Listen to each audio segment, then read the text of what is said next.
নমস্কার, আমি পাপিয়া। আমরা তো সবসময় ডিম কষা, ডিমের ঝোল এইসব রান্না করেই খাই। আজকে একটু ডিমটাকে অন্যভাবে একটু রান্না করছি। তো চলুন দেখি কীভাবে রান্নাটা করি। তো আমি রান্নাটা সর্ষের তেলে করব। তো আমি গ্যাসটা জ্বেলে কড়াইটা বসিয়ে নিচ্ছি।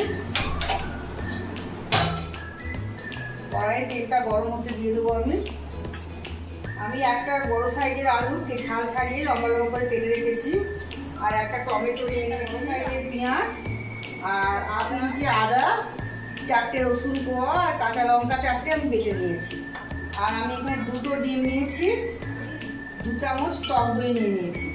তেলটা গরম হয়ে গেছে, তো আমি আলুগুলো আগে ভালো করে ভেজে নেব।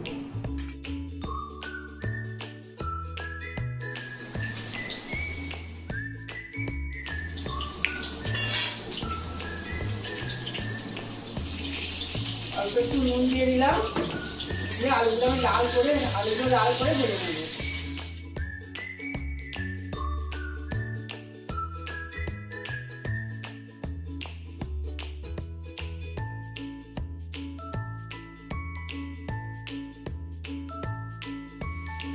আলুটা লাল করে ভাজা হয়ে গেছে, আলুগুলো তুলে নেব।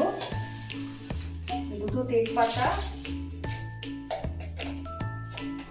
অল্প একটু গোটা জিরে ফোড়ন দিয়ে দেবো।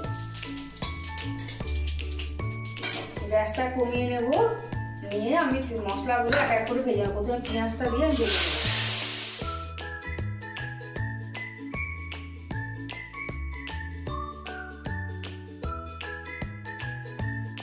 পেঁয়াজটা ভাজার সময় আমি অল্প একটু নুন দিয়ে দেবো।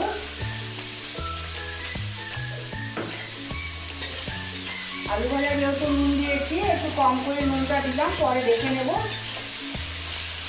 চিনি দিয়ে দিলাম পেঁয়াজ ভাজা বলতে।